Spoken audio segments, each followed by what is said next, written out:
안녕하십니까. 미션 아카데미 대표 전원균 목사입니다.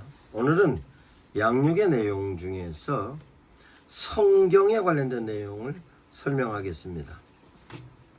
성경은 어떤 구조로 되어 있고 어떤 패턴으로 진행되고 있으며 성경을 어떻게 디자인이 되었는가에 대한 내용을 설명하겠습니다. 성경은 하나님의 메시지가 기록되어져 있는 메시지입니다. 그러면 성경에 기록되어져 있는 내용은 어떤 내용으로 기록되어져 있냐? 첫 번째는 하나님의 의지가 기록이 되어 있습니다. 그러면 하나님의 의지는 어떻게 이해할 수 있는가? 창세기부터 계시록까지 하나님의 의지가 기록이 되어 있는 그 의지는 창세기 1장에 인간을 향하여서 창조해 놓으시고 보기에 심히 좋았더라 하는 것이 하나님의 의지인 것입니다. 그러면 하나님의 의지는 창세기부터 계시록까지 인간을 향하여서 좋은 것을 끊임없이 당신의 의지로 보고 싶은 겁니다. 그것을 하나님의 의지로 이행해 가시는 것입니다. 그 이행하심이 아담으로부터 시작해서 계시록을 거쳐서 현재 성경적인 역사 외에 지금까지도 하나님께서는 모든 내용을 사건으로 이어가시는 것이고 그것은 역사라고 설명을 할 수 있는 것입니다. 그러면 그 이행하심은 항상 상황으로 만들어지고 상황은 그 당시의 여건과 조건과 환경으로서 하나님께서 이끌어 가시는 것입니다. 그 내용은 성경에 기록되어져 있는 상황도 있고 현재 우리의 삶에 있어서도 상황이 만들어지는 하나님의 메시지가 있는 것입니다. 이러면 하나님께서 역사를 이끌어 가시는 주인이시고 뿐만 아니라 그 역사를 이끌어 가시는 의지적인 하나님께서의 역사적인 내용은 사건 하나마다 당신께서 창조하신 창조물 하나하나마다 하나님께서 의미를 부여하셨어요. 그 의미는 상황으로서 설명하자면 개념이 될 수도 있고 그 개념을 명제로도 이해할 수 있고 스토리로도 이해할 수 있습니다. 그것은 개념 하나하나마다 창조물 하나하나마다도 의미가 있고 그 창조물 하나하나가 조합돼서 만들어져 있는 데 대한 내용으로도 의미가 있고 그 내용을 명제로 설명을 할 수 있고 스토리로 설명하는 모든 내용이 바로 하나님의 뜻으로서의 의미인 것입니다. 이 의미에 관련된 내용도 성경에서 사건으로 성경적인 역사가 기록이 되어 있지만 사건 하나하나마다 의미가 있고 개념 하나하나마다 의미가 있는 것이며 그와 같은 모든 내용에 대해서는 하나님께서 메커니즘을 불어 넣어 놓으신 의미가 있는 것입니다. 그 내용 가운데서 사건이든 상황이든 하나님의 의도가 있는 것입니다. 창세기에 있어서의 아브라함을 부르셨을 때의 하나님의 의도 뿐만 아니라 애굽에서부터 탈출할 때의 사건으로서의 하나님의 의도 뿐만 아니라 그 모든 내용, 여리고성을 함락하는 데 대한 내용 뿐만 아니라 바벨론의 포로로 잡혀가는 것부터 시작해 모든 내용에는 하나님의 의도가 있는 것입니다. 이 하나님의 의도를 어떻게 빨리 이해하느냐에 따라서 내 삶이 하나님이 원하는 삶으로 전환이 되는 것입니다. 이와 같은 내용이 성경에 기록이 되어 있는 것입니다.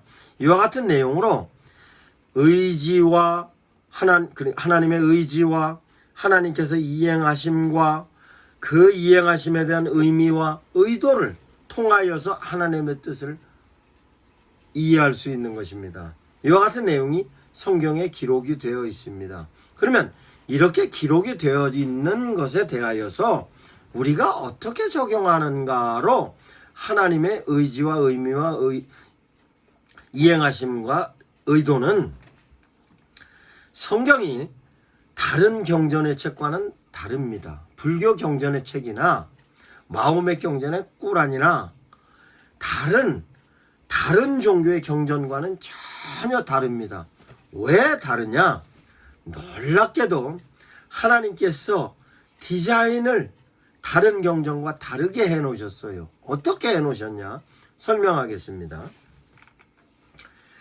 성경은 수없이 많은 사람들이 등장인물로 등장합니다. 성경에 인물로서 이름이 기록되어져 있는 사람만 3,000명이 넘습니다. 그러면 성경에 기록되어져 있는 사건이고 상황은 수천 년 동안 기록되어져 있는 사건이고 상황이고 거기에 등장하는 인물은 수없이 많이 있습니다.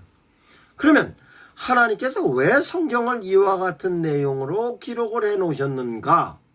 그것은 연도별로도 다 다른 연도의 사람이 각기 다른 상황 속에서 기록이 되어져 있는가?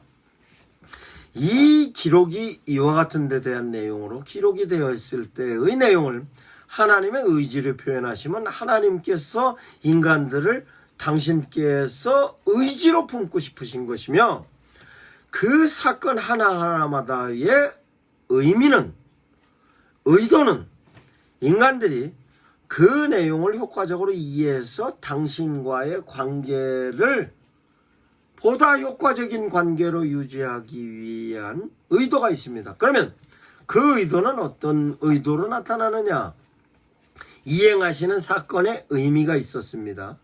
그 이행하시는 사건의 의미는 상황일 수도 있고 나름대로의 그 당시 여건이고 조건이고 환경일 수도 있었습니다. 근데 그 사건에 따른 의도는 그 의도를 통해서 하나님께서 뜻을 제시하셨는데 그 내용은 현재 성도들이 그와 같은 유사 상황에 그 내용을 적용해 보면 그 상황 속에 나타났던 하나님의 의지, 이행하심, 의미, 의도를 지금 현재 유사 상황을 통하여서 하나님의 의지, 의도, 이행하심, 의미까지, 의도까지 다 이해할 수 있는 것입니다. 그러면 지금 현재 유사 상황과 접목을 해보면 그 접목을 통하여서 현재의 상황 속에서 하나님의 의지도 이해할 수 있고 하나님께서 사건을 이행하고 가시는 것도 이해할 수 있고 거기에 이 사건의 의미도 하나님의 의도도 파악할 수 있는 것입니다. 그와 같은 데 된 내용으로 성경이 수없이 많은 사람들이 수없이 많은 사건을 통하여서 수없이 오랜 기간 동안 기록되어져 있는 내용으로 디자인이 되어 있기 때문에 성경은 그와 같은 내용을 우리가 효과적으로 이해하라고.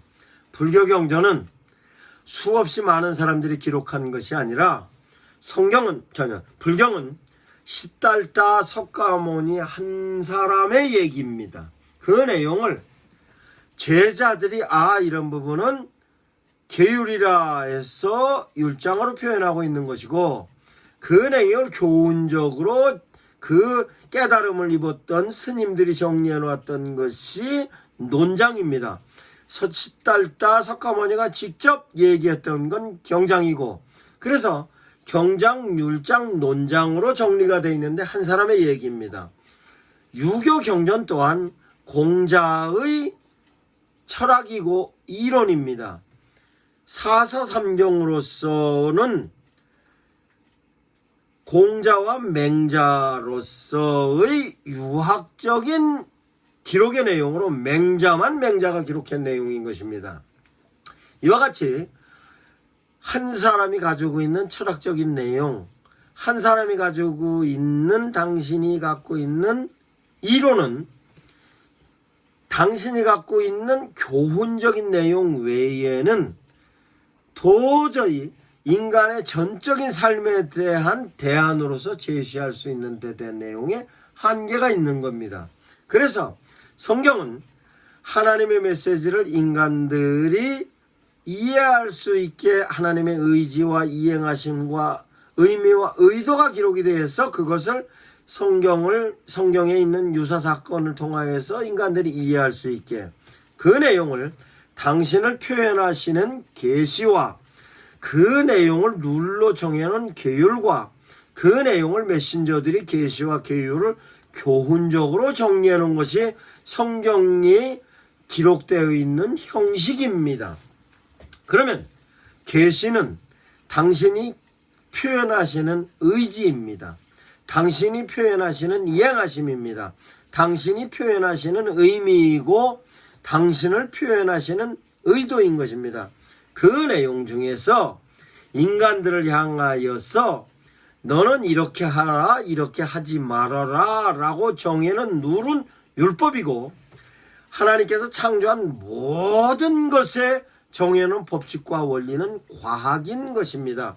이것을 전체적으로 계율적인 내용으로 성경 창세기부터 요한계시록까지 모든 내용이 전부 정리가 되어 있습니다. 그것을 계율로서 정리가 되어 있고 그 계율이 인간들이 이해할 수 있도록 하나님의 메신저들이 교훈적인 내용으로 적어 놓았습니다. 그 적어 놓은 내용이 교훈으로서의 하나님의 메시지로서의 성경입니다. 그래서 현재 인간들의 삶을 하나님의 계시로 이해할 것인가, 하나님의 계율로 적용할 것인가, 교훈으로서 깨달아야 될 것인가에 대한 내용이 성경에 정리되어져 있는 내용입니다.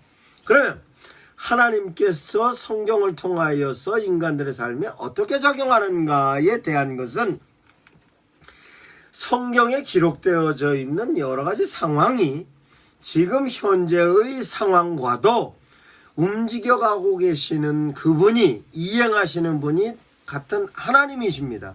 그러면 하나님께서 이행하고 가시기 때문에 이행해 가시는 사건의 내용은 패턴이 하나님께서 움직여가고 가시는 패턴입니다. 그것은 상황은 하나님의 의지로, 상황은 하나님께서 그 상황 가운데는 의미로, 그 상황이 진행되는 데 대한 내용은 사건으로서의 하나님의 의도.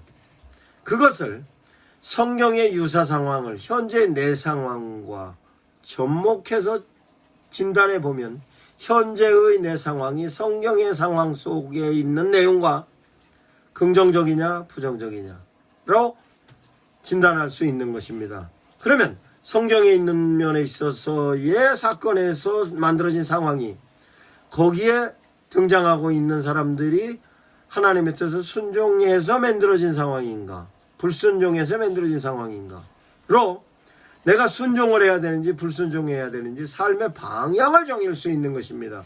이와 같은 내용으로 성경은 디자인이 되어 있습니다. 뿐만 아니라 성경이 디자인이 된 것은 성경에 있어서의 문체, 성경에 있어서의 각가지 그 써있는 여러 가지 형태가 실제적으로 기행문으로도 써있고 감상문으로도 써있으면서 그 내용이 다양한 문학적인 장르로 쓰여져 있습니다.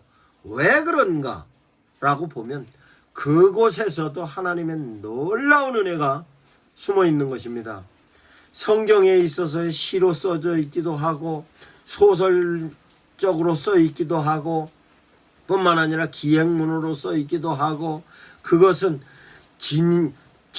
편년체로도 연대별로도 써 있기도 하고 기전체로도 써 있기도 하고 이런 모든 내용이 성경에 있어서 갖가지 문학적인 기법은 전부 적용해서 기록이 되어 있는 것입니다. 다른 경전은 이렇게 기록이 된 성경전이 전혀 없습니다. 전혀 없는 이유는 한 사람이 갖고 있는 생각이었으니까. 그런데 성경에 있어서는 하나님의 메신저들, 수없이 많은 메신저들이 각종 다양하게 경험했던 경험과 당신들이 갖고 있는 지식과 함께 하나님께서 원하는 메시지의 내용을 기록한 것이기 때문에 누가 봐도 어떤 상황, 어떤 내용을 통하여서도 성경을 열어보면 이해가 갈 수 있는 내용으로 기록이 되어 있는 것입니다. 이것은 하나님께서 인간들을 향하여 주시는 엄청난 은혜인 것입니다. 그러면 성경을 통하여 깨달은 메시지는 성도들이 어떻게 적용할 거냐? 적용하는 것에 대하여서는 시제가 있습니다. 성경으로서 깨달은 하나님의 말씀으로서의 시제는 깨달은 즉시 하라는 것입니다. 깨닫는 즉시 하는 것이며 그 깨닫는 즉시 어디에서 하는 것이냐? 메시지가 깨달은 그 장소부터 시작하는 것입니다. 그러면 그 깨닫는 것은 누구에게 적용하는 것이냐? 상대에게 적용하는 것이 아니라 나에게 적용하라는 것입니다. 그래서 성경에 있어서 등장하는 모든 인물의 지칭은 제3자였지만 그 제3자인 그 사람을 나로 1인칭으로 지칭해서 읽으면 성경은 가장 효과적으로 성경에 기록되어 있는 메시지가 내가 적용할 수 있는 나의 메시지로 이해할 수 있는 것입니다. 이와 같은 데 된 내용이 성경이 다른 경전과의 차별되어 있는 성경이 디자인되어 있고 성경의 형식은 계시와